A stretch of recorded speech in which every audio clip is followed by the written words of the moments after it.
화둥이 여러분 안녕! 화학 선생님입니다.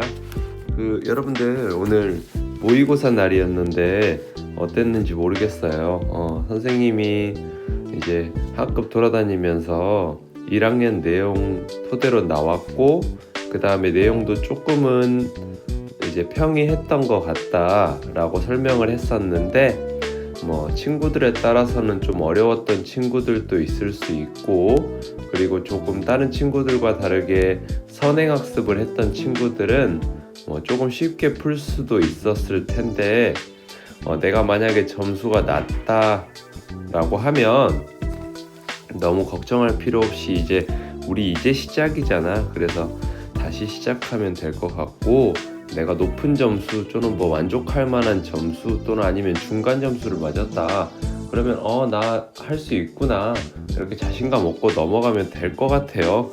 점수 낮더라도 절대 좌절할 필요 없을 것 같아요. 왜냐면 선생님이 다 올려줄게 해가지고 한번 본격적으로 살펴보도록 하겠습니다. 교과서는 15페이지부터 18페이지까지 내용이고 EBS는 12페이지부터 15페이지까지 내용, 탄수화물의 유형성 부분 살펴보도록 하겠습니다. 학습 목표 먼저 살펴보면, 학습 목표는 탄수화물이 일상생활에 유용하게 활용되는 사례를 조사해서 알 수 있다, 발표할 수 있다입니다. 연료와 알코올, 그리고 식품과 의약품, 그리고 의류와 플라스틱은 우리 생활에서 필수적인 탄수화물이에요. 그래서 탄수화물은 우리 생활을 윤택하게 도와줄 수도 있고 우리 생활에 굉장히 유용한 물질이다, 이렇게 정리할 수 있겠습니다.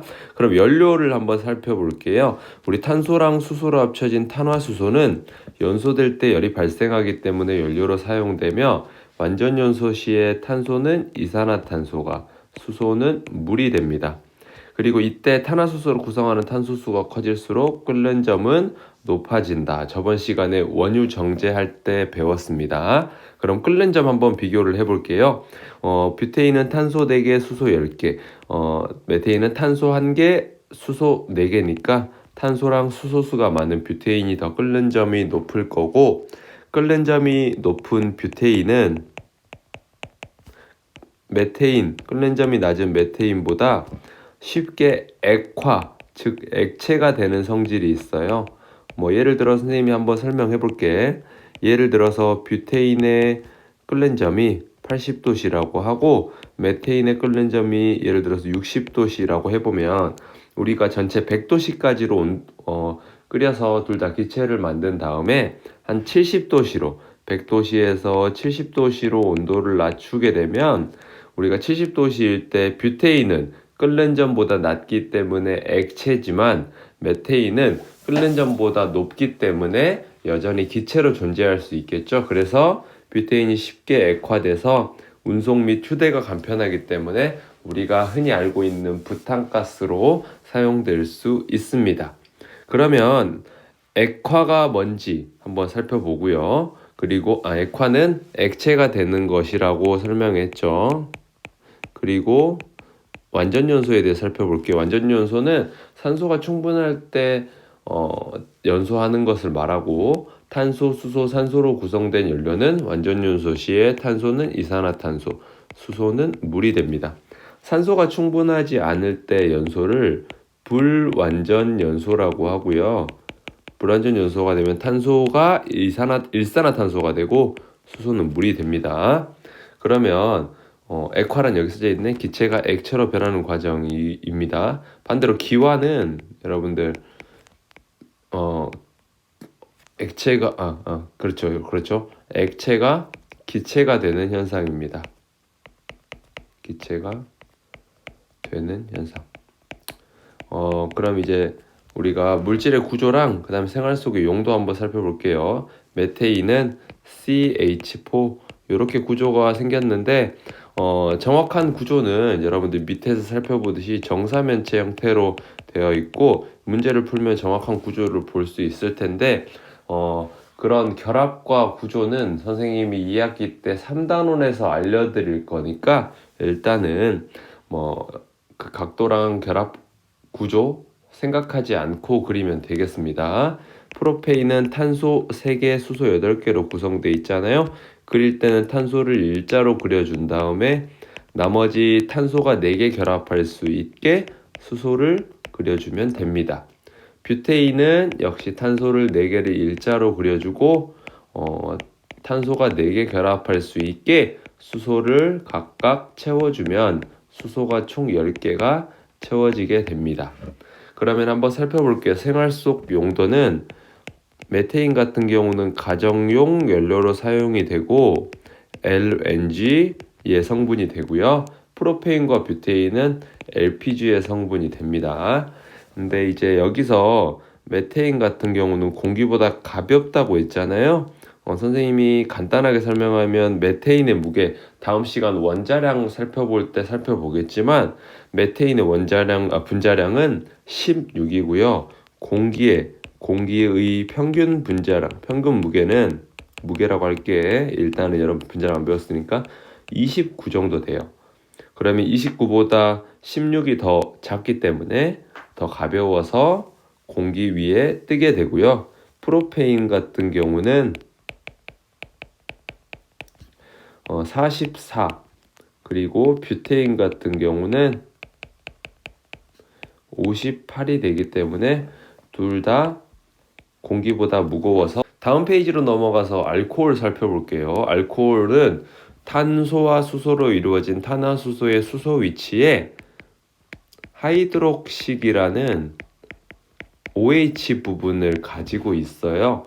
그래서 특유의 냄새를 갖죠. 우리가 손소독제 사용할 때 냄새 맡아봤을 거예요. 에탄올은 사탕수수와 옥수수 등 식물로부터 추출한 연료로 사용할 수 있으며 역시 탄화수소 물질이니까 완전 연소됐을 때 탄소는 이산화탄소, 수소는 물이 됩니다. 그러면 선생님이 메탄올부터 쭉 구조를 그려볼게요.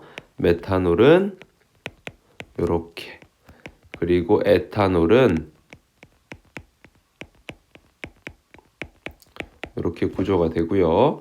에틸렌 글리콜은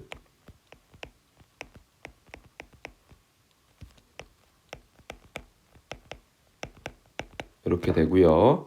글리세롤 여러분들 여기 가로 하나 더 쳐줘야 돼. 선생님 잘못 썼어요.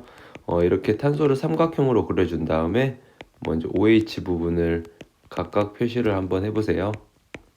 그리고 탄소가 4개 결합할 수 있게 수소를 채워보면 됩니다. 에틸렌 글리콜 같은 경우는요, 부동액으로 사용이 되고요. 메탄올은 연료 전지로 사용이 됩니다. 그리고 글리세롤은 우리가 수분을 촉촉하게 유지할 수 있게 도와주는 보습제로 사용이 됩니다.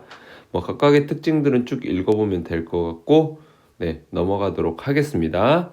식품과 의약품 살펴볼게요. 포도당은 식물의 광합성에 사용이 되고, 그리고 아세트산은 물에 녹아서 약한 산성을 띠는 성질이 있고, 아세트산은 식초의 주성분으로 식초 신맛이 나죠. 신맛이 되고, 녹는 점이 높기 때문에 우리가 흔히 겨울철 되면 금방 얼어버리는데 선생님 식초는 얼지 않잖아요. 그렇게 할 수 있는, 식초는 여러분들 식초 속에 아세트산은 4%밖에 되지 않고요. 물이 96%이기 때문에 우리가 겨울, 물론 밖에 놔두면은 되게 날씨가 추우면 얼 수 있겠지만 보통 식초 집에다 보관하고 쓰잖아요. 그래서 잘 얼지 않습니다. 그리고 아스피린은 다음 페이지에 자세히 살펴보겠지만 살리실산이라는 물질과 아세트산을 반응시켜서 만들 수 있습니다. 그럼 밑으로 넘어가서 이제 폼알데하이드 살펴보면 폼알데하이드 구조는 여기 2개 줄은 이중결합이란 뜻이에요. 즉 탄소랑 산소는 전자를 2개 공유함으로써 이중결합을 형성할 수 있고요. 플라스틱이나 가구용 접착제에 사용이 되기 때문에 새집 증후군의 원인이 되고, 아세톤은 이렇게 양쪽에 CH3를 각각 갖고 있는 상태에서 이제 탄소랑 산소 사이 이중결합이 가운데 놓여 있습니다. 그래서 물과 이산화탄소에 잘 녹는 우리가 이제 유기용매라고 하는데요. 그런 용어들은 나중에 알려드릴 거고, 용매 매니큐어 제거제로 사용이 됩니다. 그럼 다음 페이지로 넘어가서 이제 아스피린 살펴볼게요. 선생님이 아스피린 구조 한번 그려보겠습니다. 이렇게 탄소랑 육각형으로 그려주시고요. 위쪽에는 COOH라는 카복식이 부분, 그 다음에 여기 오른쪽에는 이렇게 그려주시면 되는데요. 여러분 이거랑 똑같은 구조라고 이제 생각하면 돼. 우리가 교재를 보다 보면 또는 뭐 여러분들 뭐 과제 연구 같은 거 할 때 이제 논문 찾아보다 보면 이렇게 우리가 약식으로 그려진 형태도 있을 거예요. 여기서 이제 약식으로 그려진 형태는 탄소는 꼭지점 부분을 탄소라고 하고요. 그리고 수소는 그러니까 무시가 아니라 이제 표기를 해주지 않습니다. 표기를 하지 않는다라고 쓸게요.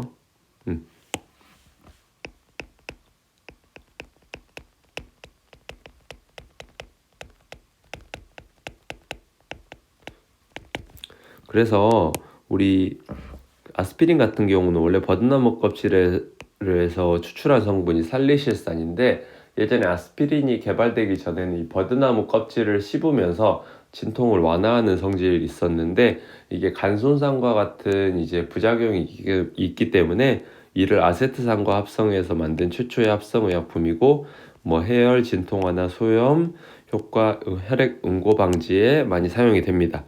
페니실린은 여러분들이 구조를 한번 찾아서 그려보시고 최초 항생제고 푸른 곰팡이에서 발견되었다는 점 보면 되겠습니다. 그럼 밑으로 넘어가서 이제 의류와 플라스틱 살펴볼게요. 의류 같은 경우는 천연섬유도 있지만 합성섬유도 있고, 합성섬유는 여러분들 합성 고분자라는 데 속합니다. 고분자는 뭐냐면 여러분들 플라스틱 같은 데 검색해보면 막 우리 구글 같은데 요런 구조들이 나올 거예요. 이런 구조는 뭐냐면 이 형태가 이 탄소랑 수소, 탄소 2개, 수소 4개 결합한 형태가 반복된다는 뜻인데, 이 반복된 형태가 정말 많으면 이걸 고분자라고 하고요. 플라스틱은 합성수지라고 합니다. 합성수지는 밑에 살펴보면 합성고무와 합성섬유를 제외한 물질로 산이나 염기에 잘 견디기 때문에 녹슬거나 썩지 않는 특징을 갖는 물질들을 합성섬유라고 하고요. 플라스틱 역시 합성 고분자니까 우리가 산이랑 염기에 잘 견디고 녹슬지 않아서 환경오염에 문제가 될 수 있겠죠. 물론 오래 보관할 수 있다는 장점이 있지만 환경오염을 일으킬 수 있다는 단점도 있습니다. 그러면 이제 플라스틱의 분류를 살펴볼게요. 플라스틱은 열가소성 플라스틱이라는 게 있고요. 그리고 다른 형태로는 열경화성 플라스틱이 있습니다. 그래서 열가소성 플라스틱은 어떤 거냐면 열을 가하면 모양이 쉽게 변하는 플라스틱을 열가소성 플라스틱이라고 하고요. 열경화성 플라스틱은 한번 굳으면 열을 가해도 모양이 쉽게 변하지 않는 플라스틱을 말합니다. 다시 한번 이야기하면 열을 가해도 모양이 변하지 않음이라고 쓸게요. 쉽게 변하지 않겠죠. 쉽게 변하지 않음. 그래서 뭐 가스통이나 아니면 우리가 냄비 위에 있는 플라스틱들, 걔들. 다음 페이지로 넘어가서 이제 플라스틱의 특징과 재활용 표시 한번 살펴볼게요. 플라스틱의 특징은 산과 염기에 잘 견디기 때문에 우리가 잘 썩지 않고 자연분해가 불가능하다는 단점이 있고, 역시 녹슬거나 썩지 않고 불완전 연소됐을 때 유해가스인 일산화탄소가 발생하고 소각을 할 때 중금속이 발생할 수 있어서 2차 환경오염이 될 수 있고요. 그래서 재활용을 해주는 게 가장 효과적이겠죠. 우리가 이제 플라스틱을 분류하러 갔을 때, 재활용하러 갔을 때 이 표시면은 PET면 페트병을 말하는구나. 그 다음에 HDP면 고밀도 폴리에틸렌이라는 것이구나. 이 고밀도가 하이잖아. 그래서 하이 덴시티가 밀도고, 하이 덴시티 폴리에틸렌 하면 고밀도 폴리에틸렌. 반대로 로우 로우 덴시티 폴리에틸렌 하면 저밀도 폴리에틸렌, 그리고 이제 폴리프로필렌을 줄여서 PP라고 하고요. 그리고 이제 PS는 폴리스틸렌이 됩니다. 밑으로 넘어가서 이제 마지막으로 문제 풀고 마무리할게요. 2018년 3월 고등학교 2학년 모의고사 이중결합을 형성할 수 있다. 지금 두 번째 짝대기 두 개니까 이중결합, 최대 4개의 원자랑 결합을 할 수 있죠. 왜? 원자과 전자가 4개니까.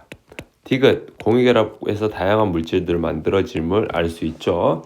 2019년 9월 고등학교 2학년 화학원 2번입니다. 프로페인은 지금 살펴보니까 탄소 3개, 수소 8개가 되겠네요.